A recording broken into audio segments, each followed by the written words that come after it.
Assalamualaikum warahmatullahi wabarakatuh.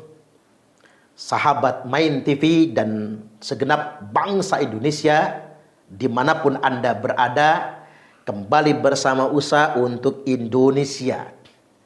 Pada kesempatan kali ini, kita akan merespon 3 komentar tokoh publik pasca penetapan Johnny G. Plate sebagai tersangka korupsi proyek BTS. Tokoh publik yang saya maksud adalah Surya Paloh, Anies Baswedan, dan Amin Rais. Pak Surya Paloh merespon terlalu mahal tangannya untuk diborgol. Maksudnya apa ya? Yang jelas yang tahu maksudnya Pak Surya Paloh sendiri. Anies Baswedan berucap penetapan Plate sebagai tersangka merupakan konsekuensi dari pilihan politik Partai Nasdem. Loh, hati-hati Pak Anies, Anda calon presiden. Ini bisa menjadi blunder loh. Kemudian Amin Rais berkata, please fight back. Jangan diam saja, lawan balik. Wah, ini provokasi nih bisa jadi kan begitu. Apa sih maksud mereka dengan pernyataan ini? Tidak salah kemudian ketika publik menduga atau ini terindikasi seakan-akan mereka justru membela koruptor, seolah-olah sedemikian rupa. Pernyataan ini bisa menjadi blunder bagi mereka sendiri. Coba kita timbang satu persatu pernyataan ini. Surya Paloh mengatakan terlalu mahal tangannya untuk diborgol. Maksudnya apa? Ya mungkin yang paling tahu adalah Pak Surya Paloh sendiri. Hanya saja seandainya ini dimaksudkan menolak penetapan tersangka, ini masalah sebetulnya. Kan Pak Surya Paloh sendiri yang menggaungkan bersama Partai Nasdem Restorasi Indonesia bagaimana memberantas korupsi. Ketika ada kadernya yang tersangkut korupsi, sikap yang sepatutnya itu bukan malah membela kadernya kan.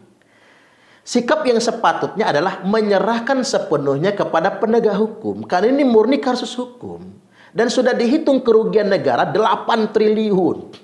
Sudah jelas ada kerugian negaranya. Diaudit oleh BPK, lembaga yang sangat terpercaya. Makanya pembelaan terhadap Plate menurut saya, walaupun dia kader partai, justru akan merusak Partai Nasdem itu sendiri.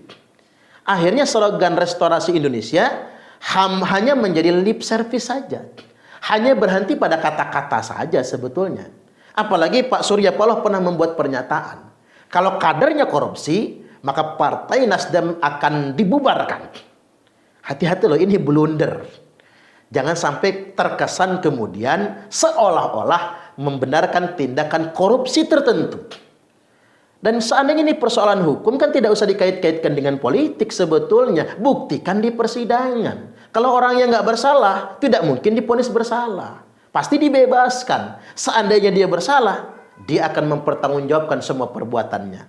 Selanjutnya ada pernyataan dari Pak Anies Baswedan yang menurut saya sangat merugikan beliau sebagai calon presiden. Ketika dia mengatakan ini adalah konsekuensi pilihan politik Partai Nasdem.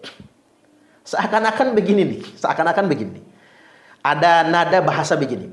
Seandainya Nasdem tidak mencalonkan Pak Anies, mungkin Plate akan aman, tidak akan dipidana. Ini justru malah menunjukkan sikap Anies sendiri. Jadi seandainya Pak Anies berkuasa, seandainya yang korupsi itu adalah orang-orang yang memihak dia, aman dong. Seolah-olah sedemikian rupa kan. Ini justru menunjukkan jati diri sebenarnya. Seandainya mungkin dia menang pemilu misalnya, nanti semua kelompok politik atau partai politik yang mendukung dia walaupun korupsi bebas. Nggak bisa begitu. Makanya hati-hati membuat pernyataan kan. Mengapa semua presiden tidak boleh melindungi siapapun yang korupsi, walaupun itu dari partai pendukungnya? Bahkan jelas sekali. Menteri dari PDI Perjuangan masuk penjara ada. Dari Golkar pendukung pemerintah ada. Dari Partai Nasdem ada. Bahkan dulu Pak SBY, di zaman SBY, petinggi Partai Demokrat ditangkap masuk penjara. Ketua partai malah di PKS. Waktu itu PKS mendukung SBY masuk penjara. Artinya terhadap tindak pidana korupsi, presiden sekalipun tidak bisa melindungi siapapun, walaupun itu pendukung sendiri. Jadi sebaiknya sebetulnya jangan membuat pernyataan sedemikian rupa, itu malah justru akan dinilai oleh publik seolah-olah kalau pendukungnya yang korupsi aman, akan dilindungi. Tidak boleh sedemikian rupa, karena Indonesia ini sudah dihadapkan dengan persoalan korupsi yang sangat lama. Pembangunan Indonesia maju menjadi terhambat gara-gara siapa? Perbuatan para koruptor. Kita ini masih banyak masyarakat miskin. Mengapa kita masih butuh waktu untuk mengentaskan kemiskinan? Karena pejabat-pejabat tertentu dalam tanda kutip masih sibuk memperkaya diri. Bukannya berpikir mensejahterakan rakyat, malah mereka berpikir untuk memperkaya diri.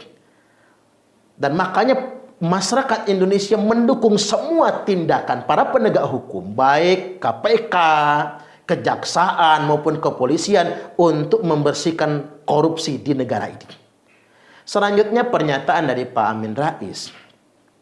Please fight back. Jangan diam saja, serang balik. Ini apa lagi ini? Waduh, Bapak ini kan gelarnya Bapak Reformasi. Ketika penegak hukum menegakkan hukum, memberantas korupsi, kok Bapak malah begini? Hilang citra positif Bapak reformasinya justru. Tidak boleh semuanya dikait-kaitkan dengan politik. Saya ingin memberi himbauan secara moral agama. Ini baiknya saya ceramah sajalah terkait dengan moral agama. Betapa bahayanya korupsi. Orang-orang yang merasa bebas di dunia ini, dia telah melakukan perbuatan korupsi. Lalu dia aman, bebas, dia tetap akan mempertanggungjawabkannya di akhirat nanti. Makanya orang-orang yang justru hari ini dipidana gara-gara korupsi, justru akan menjadi kafarah, penembus dosa baginya nanti di hadapan Allah Subhanahu wa taala. Karena dia sudah dihukum gara-gara perbuatannya. Nah, bagaimana dengan yang bebas? Rasulullah sallallahu alaihi wasallam telah bersabda, "Man mata wa huwa bari'un min thalathin dakhulal jannah." Barang siapa yang mati, dia bebas dari 3 perkara, maka dia masuk surga. Apa itu? Minal kibri, 1 bebas dari sombong. Wal ghulul, yang kedua bebas dari korupsi. Waddain, yang ketiga bebas dari hutang. Jadi barang siapa yang mati, bebas dari kesombongan, bebas dari korupsi, bebas dari hutang, maka dia akan masuk surga. Sombong di sini apa? Batrul haqqi wa ghamtun nas. Sombong itu adalah menolak kebenaran, wa ghamtun nas, dan merendahkan orang lain. Itu bagian dari kesombongan. Sombong itu milik Allah. Makanya orang yang sombong tidak masuk surga, karena dia telah merebut milik Allah. Hanya Allah yang berhak sombong. Kemudian yang berikutnya, wal ghulul, korupsi. Orang-orang yang bebas di dunianya, mungkin gak dihukum gara-gara korupsi, dia gak akan bebas di akhiratnya gara-gara perbuatannya. Jangankan yang gede, yang 8 triliun, jangankan yang lebih besar dari itu. Nabi sallallahu alaihi wasallam menyebutkan ada yang lebih kecil dari itu. Ruddul khiyata wal makhiyata, kembalikan benang dan jarum yang dikorupsi. Walaupun cuman benang, walaupun cuman jarum, kalau korupsi balikin, kata Nabi. Balikin, itu bukan hakmu. Fa innal ghulula arun wan narun wasyanarun ala ahlihi yaumal qiyamah. Karena sesungguhnya korupsi itu sesuatu yang memalukan. Wan narun, api yang membakar. Wasyanarun, sesuatu yang sangat menghinakan bagi para pelakunya di akhirat nantinya, pada hari kiamat nanti. Jadi kalau cuma seorang menteri diborgol itu mah biasa saja, belum sesuatu yang memalukan. Tetapi wasyanarun ana ahli yaumil qiyamah, akan sangat memalukan bagi para pelakunya pada hari kiamat nantinya. Kemudian yang berikutnya, orang-orang yang bebas di dunianya, maka di akhirat nantinya dia akan membawa semua barang korupsinya. Wa may yaglul ya'ti bima ghalla yaumal qiyamah. Barang siapa yang korupsi, dia akan memikul semua yang dikorupsinya pada hari kiamat nanti. Bayangkan saja, kalau Pak Johnny G. Plate bangkit pada hari kiamat nanti ngusung tiang BTS, sanggup nggak dia? Ada sekian ribu tiang BTS yang mangkrak, yang dikorupsi tersebut, sanggup nggak mikulnya itu? Nah, makanya daripada dihukum di akhirat, mending dihukum di dunia. Makanya saya sampaikan kepada para koruptor-koruptor itu, mending Anda ditangkap di dunia, mempertanggungjawabkan semua di dunia, dengan satu harapan, mudah-mudahan menjadi kafarah, penghapus dosa nanti di hadapan Allah Subhanahu wa Ta'ala. Harapan kepada semua penyelenggara negara, jangan korupsi. Mari kita berjuang mensejahterakan rakyat. Saya berpikir malah begini, gratiskan pendidikan. Karena banyaknya pungli di pendidikan, ada dana komite dan lain sebagainya. Ya itu gara-gara masih ada biaya-biaya, pungutan-pungutan di pendidikan. Hapuskan dana komite, ditiadakan semua. Gratiskan kesehatan. Itulah perjuangan kita sepenuhnya. Jadi ketika para pejabat tidak korupsi, kekayaan alam ini digunakan betul-betul untuk mensejahterakan rakyat, menggratiskan kesehatan, menggratiskan pendidikan. Minimal 12 tahun, negeri maupun swasta, digratiskan pendidikannya. Saya berpikir Anda semua akan jadi pahlawan yang benar-benar mensejahterakan Indonesia.